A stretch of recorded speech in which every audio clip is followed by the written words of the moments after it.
चलेगी, तानाशाही नहीं चलेगी, जस्टिस नहीं चलेगी, नहीं चलेगी, तानाशाही नहीं चलेगी।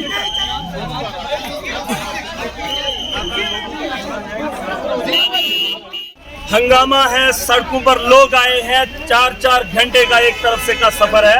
बुजुर्ग लोग आते हैं, ये हमारे चाचा हैं, 3-4 घंटों का सफर करने के बाद सड़क पर पहुंचकर गाड़ी में बैठने का काम किया जाता है। आज लोग यहाँ प्रोटेस्ट करने आए सड़कों पर। अवाम का हक है, आजादी से नहीं, उससे पहले जब से दुनिया बनी है सड़कें वहाँ पर नहीं बनी। लोग डिमांड कर रहे थे सड़क बनाई जाए। एडमिनिस्ट्रेशन को तकलीफ है, लॉ एंड ऑर्डर की एडमिनिस्ट्रेशन को तकलीफ हो रही है, रास्ता बंद हुआ। अगर इतनी फिक्र है एसडीएम एडमिनिस्ट्रेशन के लोग मनो कब गए? क्या वो हिंदुस्तान का इलाका नहीं है? अगर आज तक एडमिनिस्ट्रेशन के लोग वहां पर नहीं पहुंचे तो यहाँ पर इन लोगों को तकलीफ नहीं होनी चाहिए।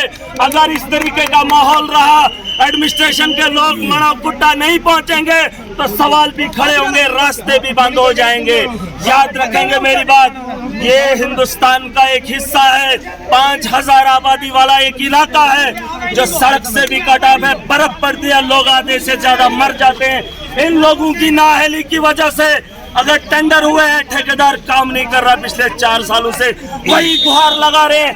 एक ठेकेदार की वजह से इतनी आवाम परेशान, और आज कह रहे हैं कि एक बीमार है, गाड़ी में बैठा हुआ है, उसे इलाज के लिए जाना है। यकीन जानिए 4 घंटे का सफर और वो आदमी रास्ते में दम तोड़ देता।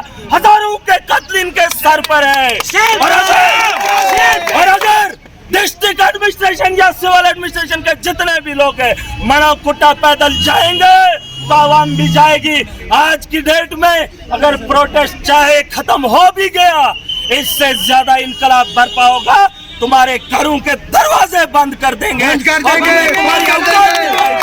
सियासत की बात बाद में। आज तक अगर इनका कोई रहनुमा होता तो निकल आए होते, रोडें बन गई होती। आज कुछ चमचे मीडिया के साथ जुड़े हुए दलाली भाजपा की करेंगे और इन लोगों को कहेंगे कि आप अपनी बात खुद करो। अगर इतनी ताकत इस अवाम में होती तो आज महराज को सड़क पर इनका सहारा नहीं बनना पड़ता। लेकिन याद रखिए, हर घर से इनकलाब आएगा, हर घर से सियासी लीडर बनेगा जो अपना हक तुमसे छीन कर लेगा। मैं किसान का चेयरमैन बोल रहा हूँ। मनो से जो इस वक्त लोग आए, हम इनके साथ पूरे तन धन के साथ इनके साथ हैं। हमने यहाँ पर डी साहब और एसडीएम साहब को कहा आप इनके साथ चले जाओ, इनको मौका पर वहाँ पर काम स्टार्ट करके दे दो। और अगर ये कोई कहता है मोदी मीडिया जो यहाँ